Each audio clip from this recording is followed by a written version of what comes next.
just, hey, Cassie, you need to teach him about double dip. Yeah,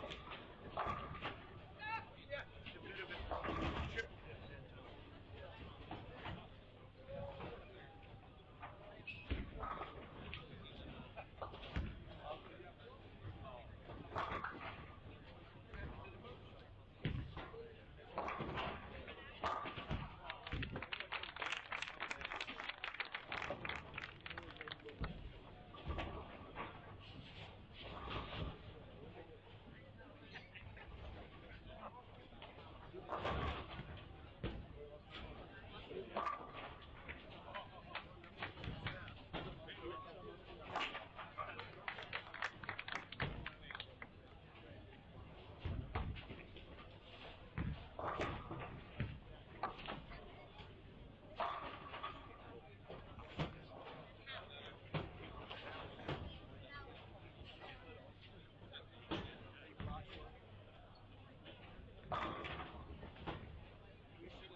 got a break. Come on, run it down.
Okay, everybody. Martin Larsen here, and I am certainly not alone.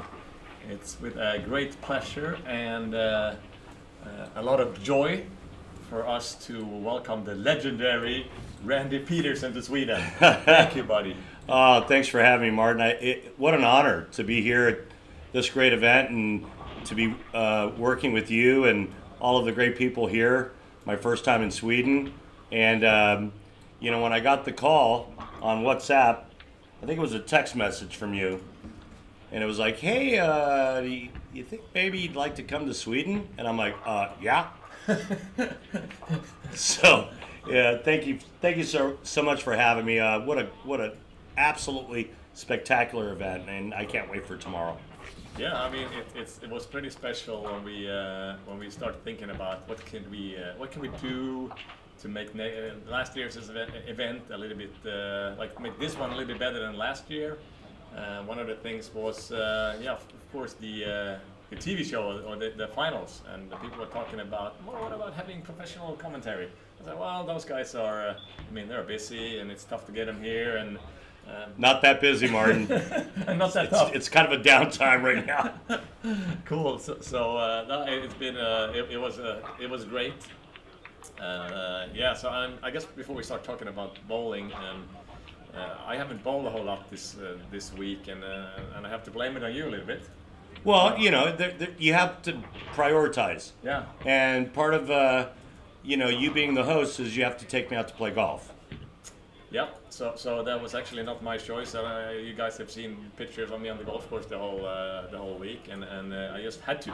And that's what Randy told me. Like, okay, yeah. If I come all the way over there, I'm gonna bring my clubs. I'm gonna have to see some of your golf courses. So we played 2 rounds of golf, and for the people not knowing Randy, he used to be a really good bowler. Nowadays, he's a really good golfer. Two spectacular golf courses. And how often do you get to tell your friends back home that you played 2 rounds of golf in Sweden? It was spectacular, and I can't thank you and Patrick and the rest of the great folks here. I can't thank you enough for allowing us to do that. It was phenomenal. It was great. Yeah, I appreciate it. And of course, we were also enjoying beautiful weather here down in Helsingborg, so couldn't complain on that. Great food, great golf, great weather, great people, great tournament. Yeah, it's just been a great experience thus far, and it all culminates with the finals tomorrow, and I can't wait. Yeah, we're looking forward to that. We are in the 5th game of the second last squad, the 25th qualifying squad out of the 26 that we're running here at Olympia. It's pretty amazing to see the turnout. Just really sorry about people not getting to bowl because there is waiting list that is longer than the line to having hot dogs at the hockey games. That's a good thing for you guys. Yeah. And that just is a testament to your hard work and what you've done since this event originated, right? I mean, you started with this idea, this dream, and now look where it's at. And Martin, I'll tell you, you're a PBA player, you're a PBA member, and there's a brotherhood that comes with that. And like I said, when I got the call from you to possibly do this, I was like, you know what? If this helps my brother Martin in any way, I'm in. And so, again, thanks so much for the invite, and hopefully this really takes this event to another level. Yeah, well, that's what we're hoping too, for sure. And now you're joined by me, but when it's time for the top 4, you actually will be joined by your professional buddy Dave Ryan as well. So it's not only you; it's like the dynamic duo coming from the Dave States. Ryan, 60 feet to success. There you go. That's what you guys are looking forward to see when the top 4 is gonna bowl for the title tomorrow evening here at Olympia Bowling in Helsingborg, Sweden. So I'm really looking forward to. I guess I'm gonna see it live. So I'm really looking forward to see the replay of this show when I have time. So and then obviously the response that comes with it, right? Mm-hmm. So and talking about the replay is going to be on our YouTube channel where you guys are watching now. But the actual show will actually be on a brand new platform Lane Talk is launching, Lane Talk TV. So we will let you know how to find that tomorrow. But it's also free, so don't be afraid. Tell everybody that wants to join and have a look that it's going to be able to watch this show for free tomorrow night. So we're really looking forward to that. Talking about show, I mean, you've been a couple of days now. Who's making the show? Well, I mean, you can't really discount the greats in the sport, right? You talk about EJ Tackett, Jesper Svensson, those players. You kind of expect them to be there. And then if you do get a different kind of mix along with them, I think it just makes for a more exciting event, right? I think the format itself lends itself to the possibility of a woman being there. I think that maybe a local player. I think there's a lot of opportunity, and it's not like the American stars come over here and just dominate this event. No, we have the actual list at the moment who is up top in qualifying. I'm pretty sure you don't know that guy, Victor Albin. He's from Sweden. Yeah, he's from Sweden, and he's from the south part of Sweden. And the guy sitting second, Ludwig Ingeskog, he's from the city where Daniel is, and there's what we're talking about, to say hello to the polar bears. Wait, you have polar bears in Sweden, Daniel? What? Wait, no, so it's, how about this EJ Tackett guy though with the front six? Yeah, so we are obviously, I don't know what pairs you guys are looking at, but we are having the 19, 20, 17, 18 in front of us and watching EJ Tackett start game 5 with front 6 after having a couple of pins. What do you have? 1,017 after 4 games. And this is his, if I believe right, remember right, I think it's the 4th squad, and he's not in the final number yet. But he is one of the best ones in the world. So he's looking pretty good right now, right? Well, he looks like he's been looking at on tour for quite a bit. It's impressive to see him bowl. I mean, it's that little guy could create. He's really good. Oh, and what he can do using his thumb is it's impressive. And pound for pound, I talk about it all the time on American television. And EJ Tackett, pound for pound, having the strongest strike ball on tour. yeah. If you want to do the math based on his size and his rev rate, he's just an incredible kind of athlete that is kind of generational. He's a guy that comes around once every decade, once every 2 decades, and that's what I see in an EJ Tackett. And compare, I mean, when I look at him, he's looking so full of confidence. Like, even though he bowled 3 squads and then made it, and I talked to him after 2 squads. I said, "When are you bowling next?" "Well, I have this 1 squad tomorrow. If I can't make it in 3 squads, like, how good am I?" Like, and a lot of guys wouldn't really look at it that way. And now he's actually bowling his 4th squad, but the look of him is always like, I'll fix this. Like, I'll make it happen. I think one of his biggest attributes is how humble he is. Mm-hmm. He's so good, but yet he never comes off as letting you know that he knows how good he is. Mm. You know what I mean? He stays humble. He just kind of plods his way. Yeah. And then all he does is make television. Yeah. And I think this season was kind of indicative of how great he is, because he made so many shows early and didn't win, right? Mm-hmm. And it's like, oh, well, EJ Tackett can't win. Well, you don't understand how hard it is to win on television. And then what happens? Mm-hmm. World Series of Bowling, the only right-hander on the show, he wins. Yeah. Yeah, no, I mean, he is absolutely one of the best bowlers in the world, and been for a couple of years, and it doesn't seem like he has any plans to be anything than that in the future. And the other thing is that the folks that watch the PBA Tour around the world, pretty much all they see is the bowling, right? They don't really know the player. There's not really in-depth documentaries done on these players, but I'm here to tell you that EJ is from Midwest America. And if you know anything about America, the Midwestern people are some of the greatest people on the planet. Their integrity, their class. I've played a lot of golf with EJ. I've done a lot of stuff with EJ. I've been around EJ a lot, and he is just a class act and just a good dude. His wife Natalie, unbelievable. It's just a great family. You know, you lump into that same group the Ronnie Russell who lives in that area, Tom Smallwood, which runs in that group. These are all just great people that have the utmost integrity, and they're just good people, and they're great to be around. And I'm lucky enough to be able to call them friends. And talking about luck, it's a Lucky Larsen event, and those guys are really lucky because they are as good in golf as bowling. How can you get both? No, EJ, Ronnie, Smalls, I mean, Ronnie's at the top of that list, but EJ, really good. Smalls is really good. But again, I have as much fun with them on the golf course as I do off the golf course, as I do just interacting with them at tournaments and events, and they're just good people, and it's just a joy to be able to converse and hang out and talk with them. So cool. And then I mentioned the fact of EJ's newborn Trey.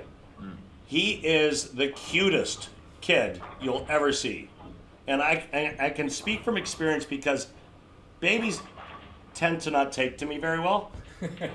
And I think Natalie has a picture of Trey sitting on my lap in Detroit, and he was just all smiles, and I'm like, oh, I'm so stealing this kid.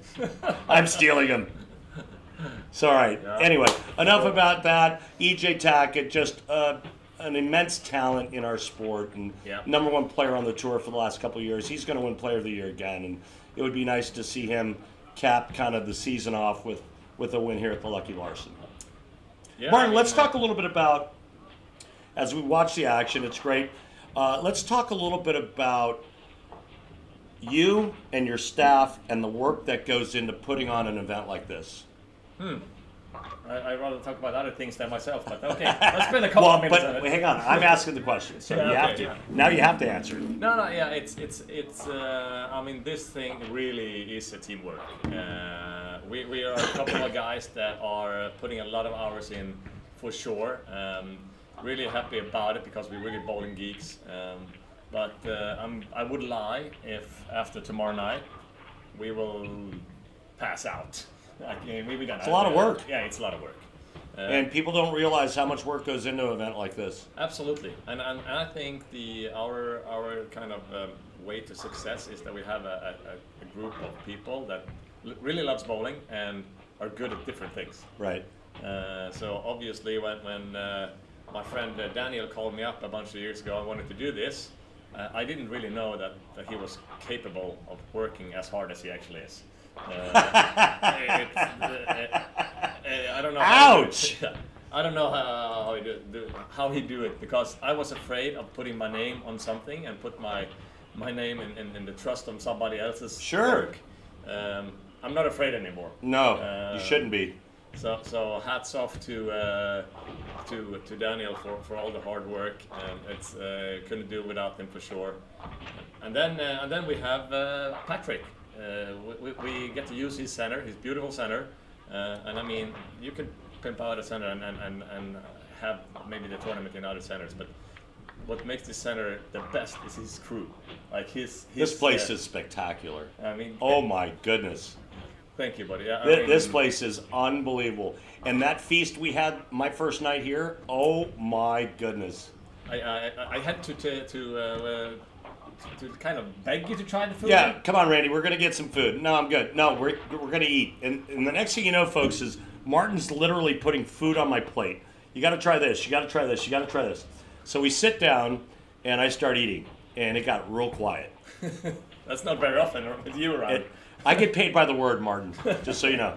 And it got real quiet because oh my goodness. Let's just say this, folks. I've never had a feast like that in a bowling center, ever.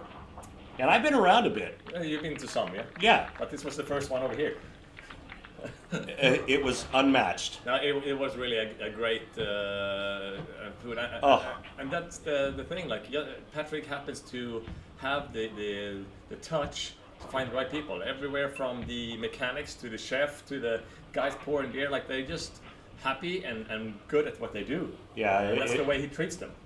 It was what a night that was, and then obviously every day since, and it's been spectacular. I've actually applied for citizenship here in Sweden. Okay. I'm moving. Yeah. Yeah. I hear you. Well, it's going to be good though, because we kind of only paid your trip here, so it's going to be cheaper for us next year. Is there such a thing in Sweden called squatters? I can't really say. So for those, Daniel, do you know what a squatter is? Okay, at least Daniel knows what a squatter. Martin, if you don't know what a squatter is, that's where you move into somebody's house and then you don't pay rent for a year and a half, okay. And you stay there and you live for free and they can't kick you out. Only in the U.S. can you do that. Well, we'll see. Yeah, I mean, and then of course, when we're talking about the tournament, I pretty much just set the formats and help out choosing patterns and all that stuff. And of course, there's not going to be 340, 50 happy ones. It's bowling. It's bowling, yeah. But I'm very happy to have Kegel helping us out, and there's such a different amount of what do you say, like different styles of bowlers in the top here. Yeah, but I mean that's what makes the sport great, right? Mm-hmm. And now, Martin, how much prep work, how much time prior do you and your staff spend on getting this event ready? Well, I'm very happy that we don't keep track, because we will feel really, really dumb looking at what we get for all this work. So I can't really say more than there is several hours and weeks of meetings and talk and things around it. So like just for the fact that I think this is version 11 or 12, whatever, in oil patterns, and that we tried and tried to get there. So that's one thing, and all those sponsors that are helping out everywhere, from the main sponsor Storm and Helsingborg City to the smaller ones that you see over those 20 lanes. So that, and then we put in the golf event together, that Wednesday night thing together. Yeah, you had almost 50 players in that event, right? In the golf outing, Yeah, absolutely. Spectacular. So no, it's a lot of work. Look at this guy. You know what? His nickname is Squirrel, right? EJ Tackett. Yeah. I don't like that, because I don't think that does him justice. I just had a thought, like he's like RoboCop, right? He's like robotic. His motion looks it's effortless. He's got so much power, and it looks like he doesn't even try. It's like he's like the equivalent in golf of Louis Oosthuizen. Right? I know you told me that's the swing you like, yeah? My God, I mean, it's like simplicity of motion. This guy is just so good. Yeah. It's scary, and it's fun to watch. He makes it look easy. That's another guy that makes it looks pretty easy, like a traditional lefty style. Adam Anderson here, he's one of my teammates and in the national team. Oh, the A10, but well, it's a field ball. He knows when it's time to throw it. Yeah, but that wasn't a typical A10. That was some kind of weird. He All right, probably tried something. I don't know Adam Anderson, so you have to point him out to me. So he's going to be bowling on 17 next. Okay, and all right. He has lefty. Lefty. Okay. Bowling with Biscuit. Richie T's here. There's Richie T's. Biscuit. You call him Biscuit. Yeah, it's his nickname. Richie's a super nice guy. He's always been very polite and very cordial with me. But he's from England. And typically the English are like that. Yeah. Adam. All right, we got him right here. On 17 now, he's the defending Swedish champ. He won the Swedish National Championship and will go to the European Championship Cup representing us. That's pretty smooth. Oh no! We didn't have to. See, that's the jinx of Randy right there. You just felt it. Look at the solid 8 just to the left of him. Yeah. On 15. That was Phil shot. Who yeah. cares? But that was a rough one, because Daniel Adam has a decent score going, so that was tough. Okay, well we have something going on here with is it you that come up with the nickname for Jesper? The Iceman. Yeah. Yeah, it was me. Yeah. The Iceman cometh. So where did the Iceman come from? So he's from Sweden. Mm-hmm. He's got the steely blue eyes, that ice in his veins. He shows very little emotion. And so I just kind of thought the Iceman would be appropriate. Yeah. Now keep in mind that we used to have a guy in the United States that had the nickname the Iceman. He wasn't a bowler. He was a mass murderer. Oh. And it's true. I mean, look it up. And anyway, there's several shows on Netflix about the Iceman. And he was a hitman, basically, back in the day. And that's kind of like Jesper. Jesper's a hitman, right? Yeah. On the lanes. Yeah, Very I don't wanna steely. be a kid when he goes up there. No, very steely, very, he just goes about his business. He's like that quiet assassin. You don't really, but then you look up and he's averaging 260, right? Yeah. So that's the Iceman. And that's pretty much what he does now. Like he is, obviously the format here is a little new for Randy. So the top 22 after the next squad will get a bye from the final step 1. So they're going to jump in final step 2 tomorrow morning. And Jesper was kind of on the bubble, so he showed up and like, okay, let's give it another go. And now he is gonna be like 270, 280 over after 5. Also, that's gonna get the job done. Yeah. Yeah. So, and just so you know, just for the record, the Iceman was Richard Kuklinski. Mm-hmm. There's a great movie about him and what he did and. But that was the U.S.'s version of the Iceman. Jesper, thank God, he's the only time he's doing murder is on the lanes. So yeah, that's when he's using his lethal weapon. One of the things that really stands out to me about Jesper is I did a thing on him some years ago. You know, because his style is so unique, Martin, and you know so much about the sport and the mechanics and everything else. But one of the things I showcased or I slow-moed or I did on Jesper was 2 things. One, how when he's going to the approach, how his feet separated instead of having the crossover steps. We call it the scam step. The scamp step? The scam. Scam step? Yeah, the scam step.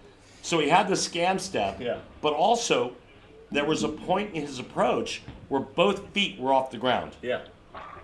And I just thought it was the most unique thing I'd ever seen, and so we did a couple of things like that on the telecasts featuring Jesper. It's so unique. He's so fun to watch. He's like, you know, he's another one of those EJ Tackett. Great guy, very quiet. Played golf with Jesper. Had him at my house. Just a great dude, but so fun to watch. Yeah. We kind of have to mention that cool comment we got the other day. We were fortunate enough to be able to tee off at the Barsebäck Ocean course, and it's like first time for me. We go up to the driving range. They have TrackMans, which are the this things is a great story. Measure the distance and everything when you're out there practicing. And Jesper tees up and like brings out his driver and hits it one time. and the monitor says, the crew is contacted. Don't shoot it outside the range again. Don't hit it outside of the range. Yeah. The facility's been contacted. Yeah. I was waiting for the polizia to come and arrest him. It was hilarious. And of course, nobody can. You and Jesper can read what it's saying. We don't know what it's saying. And, and then you translated for us, and we were dying laughing. Yeah. So true story, folks. He actually hit it outside of the range, and then got a message on the launch monitor that said, "Don't do it again." And it was not because it was wide. It was just too long. It was too far. Yeah. How about a little 270 for Jesper? Yeah. Wow. What about Sean Rash? I mean, one of the best guys that laced them up for sure. He's here, and I actually, I thought, I mean, you've been watching the lanes too. Those 2 guys here, Sean and Tom, those are 2 other guys that I've been a little bit surprised I haven't figured it out yet, because I kind of thought when I was trying it out the pattern, like out there 5, 6, 7, that's 2 of the guys that really like it out there, but I haven't really like figured out how to knock them over. So They need. Sean needs a really good last game to get there, and Tom as well, because Tom is still, even if he scores a little low, there's this little gateway to make it through the 50 and the senior above. division. Yeah, the senior division, yeah. You know what I really like about this oil pattern, and I don't know a whole lot about how you guys came up with it and whatnot, but what I really like about this pattern and what I've seen thus far, I don't see anybody lofting sixth arrow. I'm sorry, but players are playing the outside part of the lane. If you want to hook it a little bit, you can move in and hook it a little bit, but it just seems like so many times when as the lanes start to transition, they break down a little bit. It's immediate loft the left gutter cap for the right-handers. And I'm like, oh my goodness. Do I have to watch this again? This is a little bit the reason I can't keep up on tour anymore. I can bowl this, but like the throwing it over the left gutter, I can make it the first couple of feet, but not halfway down the lanes. Those guys can do it. No, and there's not a lot that can. And part of the process when putting down an oil pattern, and the whole reason why a lane maintenance crew came into existence back in the day was to try to make the lanes fair and equitable for everyone. Mm-hmm. Well, if you have to loft the left gutter cap, that's not fair and equitable for everyone. No, and I, to be honest, I don't mind it every now and then, because I think that's a skill that you kind of need to have now as a professional bowler. But I just don't like it to be a factor every time. I agree. I'm with you. So I mean, if we have any of those like double burn tournaments where they don't redress and stuff, exactly, it's going to come into. It's going to happen. Yeah. It has to. And we had now 2 years in a row down here where we had a 43 feet pattern and a 46 feet pattern. How long is this pattern, Martin? It's 42. It's 42. So my thought when I started talking to Kegel for this year was like I wanted to take this outside part of the lane a little bit more in play, because we've been camping inside for 2 years. Absolutely. I love it. The outside part of the lane is in play, and you can kind of throw to it. You can hook it if you want. One of the best players in the world right here, underrated, Don Barrett. Or you can go up it. There's a couple of different ways to attack it, and I like that. Yeah. No, it's and I guess Dom is a proof of it being different this year, because Dom actually, you wouldn't believe me if I said it, but 2 years in a row, he's been missing the cut here. Hard to believe. As good as he is. Hard to believe. And he comes over and says, my ball doesn't really read, it doesn't roll well here. He shows up Thursday, put his balls on the rack and steps off 3 hours later and had, 14. Wasn't that the first squad we were talking about, right? When we were playing? Yeah. Killed it. Yeah, absolutely mauled him. Like shooting 240s, 250s, like it was easy. Well, he got smart and brought his wife and his child. Brought his son with him, and his wife's here, and so that was a good move on Dom's part. It's pretty cool to see Colby upstairs. Upstairs at Olympia here we have 3 dartboards. Little Colby. Dartboards. You can see the bridge. They love their darts. Yeah. He can't reach the darts after they hit the board, but he's throwing them up there every time. So yeah, that's been cool. I don't think he's gonna come here alone again. So Cassie won't allow it. So yeah, well. We'll see. I mean, we just saw Kyle open, but Kyle is in the cut already. Is he in the cut? But he's not in the bye. He is sitting 30th at his 14-0. And obviously everybody likes to have that bye. But what about this man then? Huh? We have to mention. Simo. Yeah. That's a well... on television on the tour back in the States, I call him the Swiss Army knife. Yeah. And this is a player that can do anything with a bowling ball. He's easily top 5 player in the world, talent-wise, performance-wise. He's spectacular. And the way I look at it is, I think he's the most talented, the most versatile guy on the world, like on tour. Me personally, think him, EJ, and Belmo, they rotate who is the best bowler in the world. But the only reason sometimes that he can struggle, I think, is when you have the whole toolbox to choose from. It's a little tougher to find the right tool. I agree. It can get a little confusing, right? Oh, Do I use the Phillips head or do I use the flathead? yeah. Do I use the ball pin hammer or do I use the regular hammer? It can become kind of clouded when you have that many options. Yeah, and I think that's. Obviously he knows how good he is, and he gets a little frustrated when he doesn't figure it out. But sooner or later he normally does. But now he's really started to run out of time. Yeah. He is 132 over, and we are kind of looking at high 180s to make it. Solid 9. That's going to make him happy. No. On a strike People, with an open in the first. People know him. It's close to fry time there. I don't know. That's what I guess. Do you think he's going to bowl the last squad of qualifying to get in, or is he going to pack it in? The one thing with him is I actually never really seen him give up. He's a fighter. Even if he can look a little weird, he can look a little bad, and he has a big temper. But I would be shocked if he doesn't give it a go in the last one too. I would. He's still not dead, but he doesn't look very good now with this start. Right, and I would hope that he does. He's just too good not to. But it also shows, I think, the bowling world that it's even if you give the best ones a bunch of tries, they don't always figure it out. Right. Martin, compare what EJ Tackett's doing. And we got to compare apples to apples, right? Mm-hmm. Right-hander. Yeah. Compare what EJ Tackett's doing to what Simonson's doing. Mm-hmm. Look at the scores. Yeah. No, but before this block, they were kind of similar. Both of them they hadn't made it. Right. Both of them are superstars, best guys in the world. So what did EJ figure out that Simonson has not? Yeah, that's I guess he went for the right tool. Very, very, very rarely you see EJ throw any urethane balls. No, never, hardly ever. Yeah. I didn't actually watch the first couple of games, but I think he actually went to drill one and use it for the game 1 or 2. I can't swear that he did it this block. And how often do you see him to right of 10 at the arrows?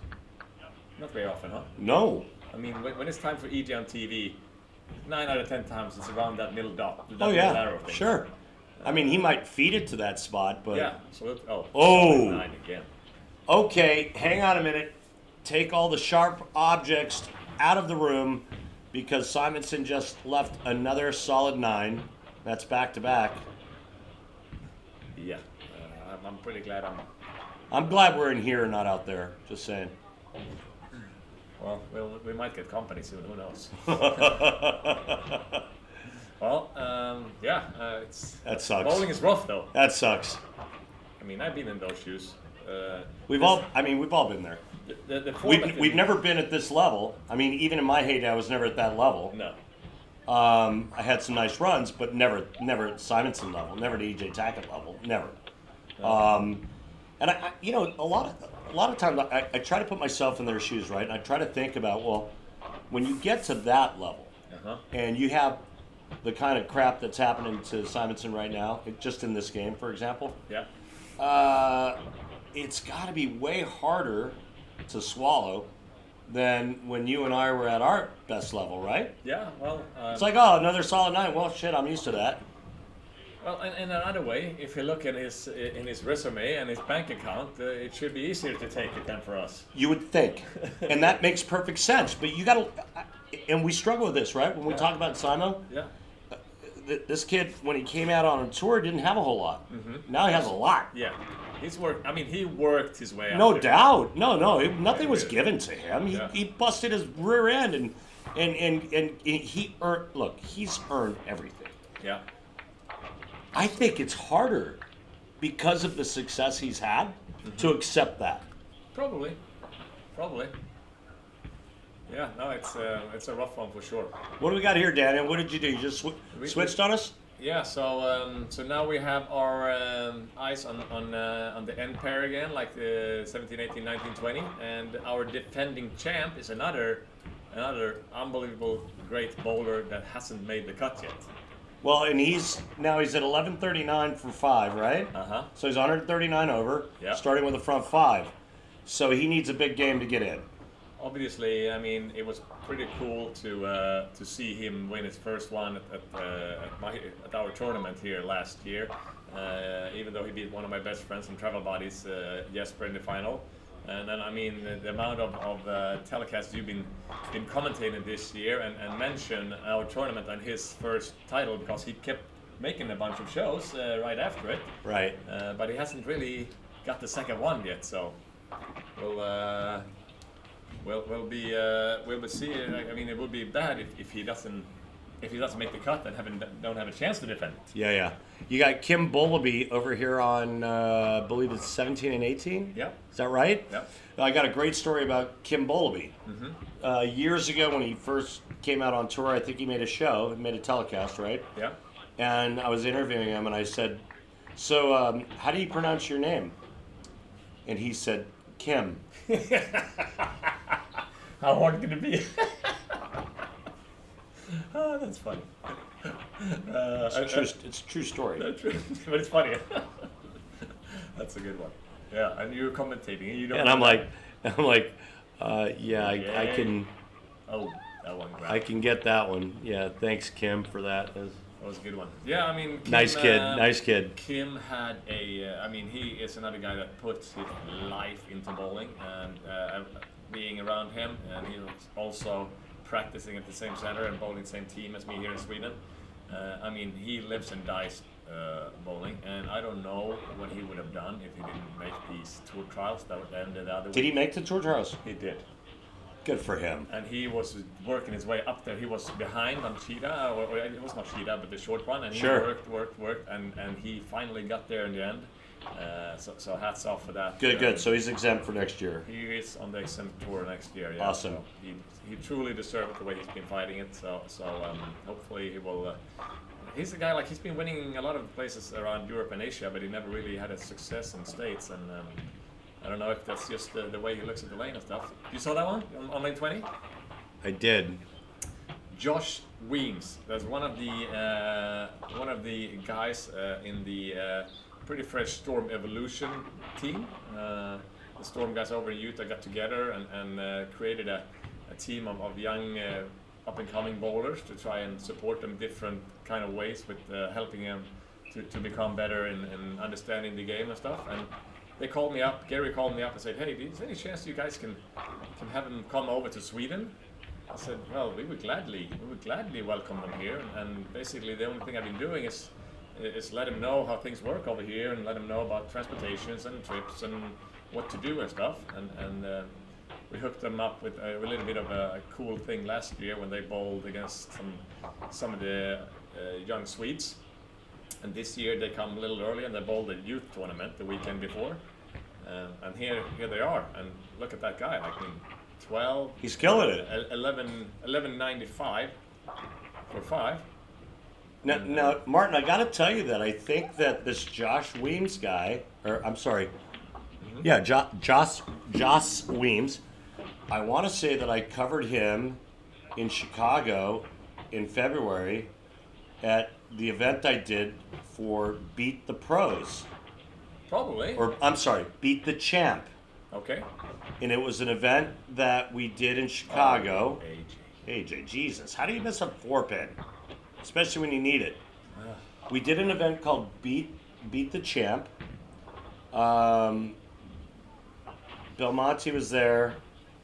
Kelly Kulick, Joss Weems, and another young female bowler who I can't remember. And that was the first time I saw him. And then I just saw the name and I saw him bowl. And I'm like, wait a minute, I think that's the young man from Chicago. Yeah, I mean, he was here last year too. Great bowler. The kids are great attitude. They are fighting, they're bowling, and then they're trying to learn. We had them hooked up with Chris Jonas from Kegel. They went to a seminar of him. They talked about different patterns and how they build them up and what to look for and stuff. So those guys are really trying to become better. And coming over here is it's a pretty big one to get over here as young as they are. The parents take them over here. So happy to have them. really cool to see him. Seems that he's going to make the cut. That's going to be pretty cool. Yeah. And then you have Danielle McEwen, LPBT champion. She's doing nice. I mean, it's Great lady, great person. What a sweetheart, and Absolutely. a great bowler. And she's doing nice right now. great ambassador for Yes, our she games, is. for sure. There's that guy that I can't pronounce his name. Yeah, Kim. Kim, there you go. Yeah. How do you pronounce your name? Kim. No, I meant the Bowlby part. That's funny. That's funny. What a great guy. He was so fun. Come on, AJ. Yeah, I don't know if he's still. He's Got a chance? No, he doesn't have a chance anymore. He does not have a chance. And he's not in currently? He's not in. No. So he's going to have to bowl the next squad. There's no room. He's So not- he can't even get into the next qualifying round. He is at 1379, his best score, and no, that's not going to be enough. So your defending champ is unofficially out. If the last squad, there can still be a bunch of people dropping out, but I think he's not high up in the list to get in. We'll see. Who was that just threw it on 16? You recognize her? She's another pretty good ambassador for the game. Who was that? Verity Crawley. But I don't see her name up there. No, because she's on the Oh, gotcha. 15, 16. I recognize the follow through. Yeah. She's been having a great year on the PWBA. Yeah? Yeah, she's been bowling good for sure. What do you think about Danielle's game? I mean, if you put like whatever, I don't know what you call that team, like when you mark where you're aiming and where you're hitting. Yeah. She doesn't miss the target. Yeah, a lot. she could splice boards. Yeah. If she could figure out a way to get like 25 more rev rate and get that yeah. week 10 out, Yeah. couldn't beat her. No. No, she's great for sure. What do we have? Mr. Weems here. I guess he can beat me. So that's the way we're looking at it now. I mean, I was fortunate enough to have a score on early in the week. And Wait, you bowled? I actually did. Yeah. Before you got here. Where you at? I before I started being a full-time golfer. Where you at, Mark? See, I read that name and I'm like, that's Martin Larsen. Wait, that's the same name as the host of our event. And it says it's got to be the same guy. But wait, you bowled? Well, I tried, and then lately I haven't been able to call myself a bowler for quite some time because I've been not hitting my target. I've not been accurate. I've been bowling bad. But I actually put a decent block together last Saturday. So what was the difference? I don't know. You don't know? I suddenly felt my swing was a little loose and my feet was going. Okay. Like it was a little smoother. I mean, obviously you had a better ball reaction, but there had to be a reason. They were pretty cool though with ball reaction because when you get down here, I have plenty of balls and I have plenty of things to think about, and it's a little hard to figure it out sometimes. So the day before, my little brother, who's not so little, but, I saw him. Yeah. There's nothing little about that. Nothing little about that guy. He's a giant. Yeah, and he likes to bowl, but he always been like my little brother on the lanes. Right. He's doing okay, but not really. Every now and then he beats me, and that day he brings up the U78, the urethane ball, and he demolished them a couple of games, and then he switched to the reality check and keeps bowling good and shoots 180 over. Wow. And he goes like, so who's the man now? Did little brother make it? So little brother is 1383, but he did that on the early bird squads. So he is on our list the first guy out of the early birds. So he will most likely make the cut. Magnus. Yeah. Magnus. Look, and I'm just going to say this for the record.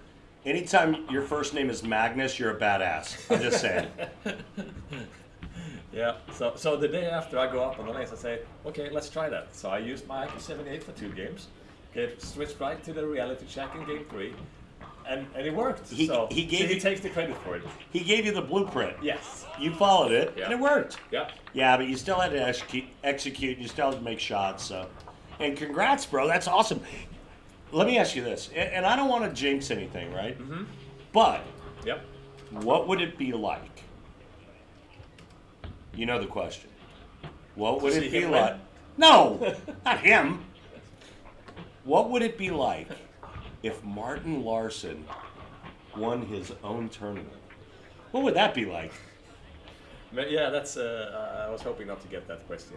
Well, it's too late. It's too You late. got It's already there. Yeah, yeah. And it's already out there in the world for everyone to hear. So, what would it be like? I think a couple of years ago it could have happened. To be honest, I mean, here's the famous Sean Rash Balk. That's a, you know what else we call that? We call that pulling out.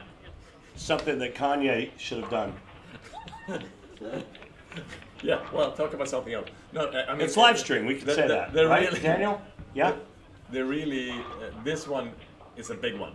Like we come back to the other question later, but this one is a big one. You're talking for Rash, so he can shoot 279. He can shoot. What does that do for him in terms of score and getting him in?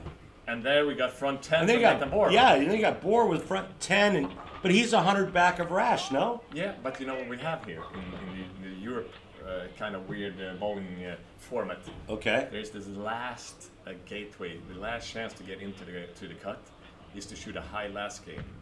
So. Come on, Sean. Come on, Sean. Oh, no! Shit. See that flat 10, Martin? That was the undoing of my career. So that would get him to 79. He needed that one. 79 is not going to make it. He for sure needed that one. Does Sean have the ability to bowl the last squad or no? I'm not really sure. My tournament director doesn't really. Daniel? Think so. No, I don't think so. So Sean could be out. So a lot of big names that aren't going to make it. Yeah, that's a rough one.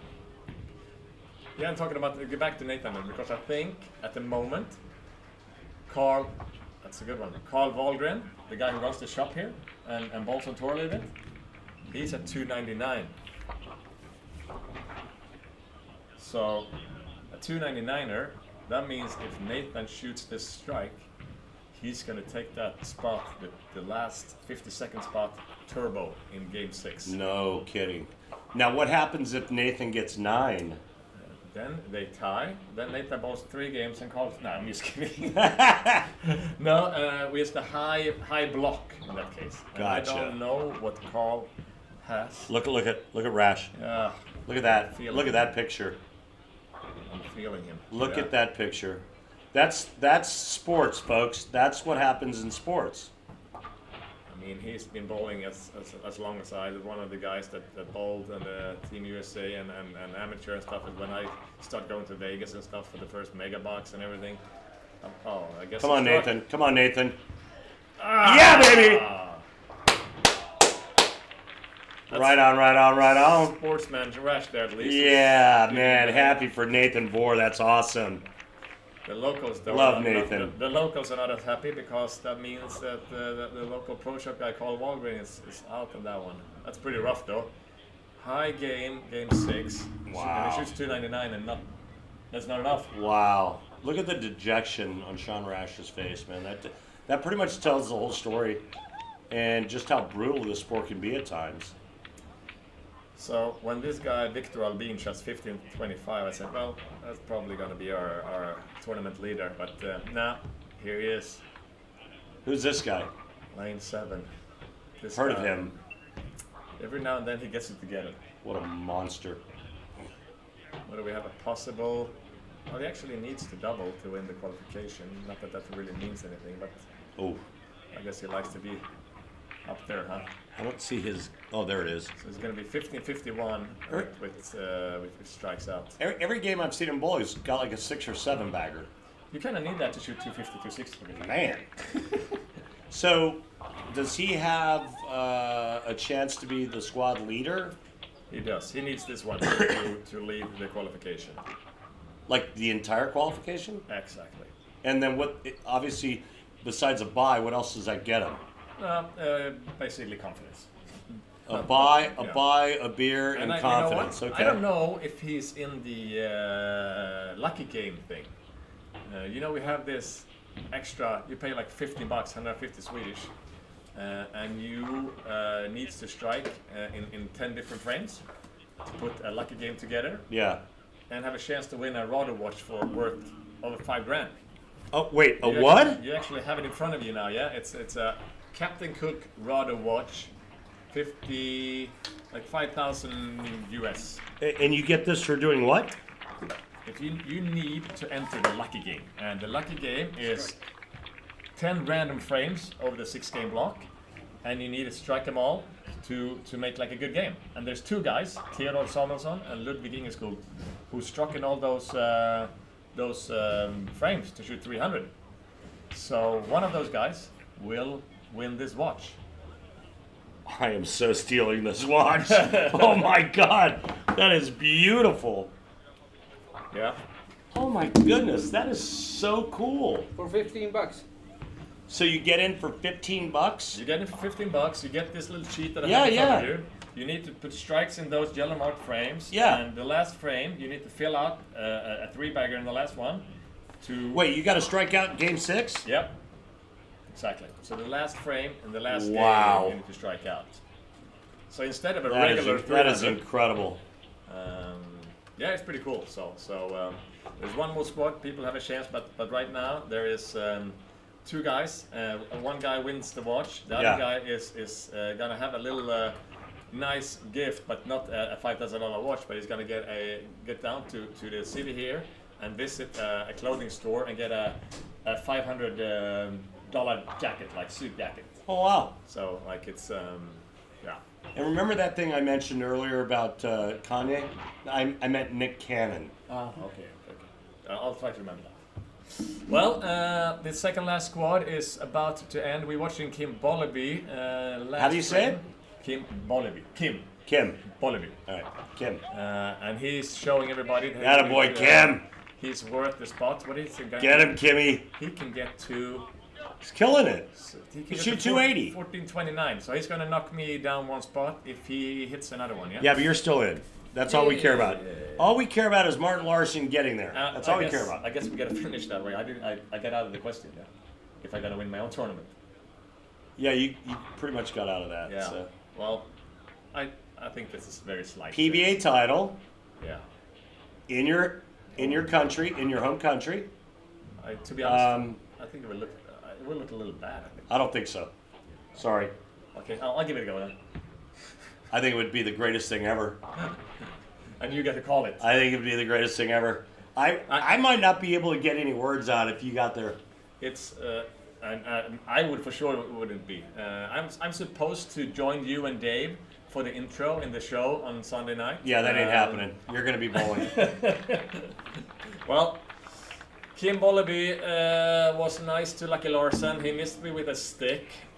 He still has a chance, I think, to get a bye, and I still have a chance. It's going to be right there.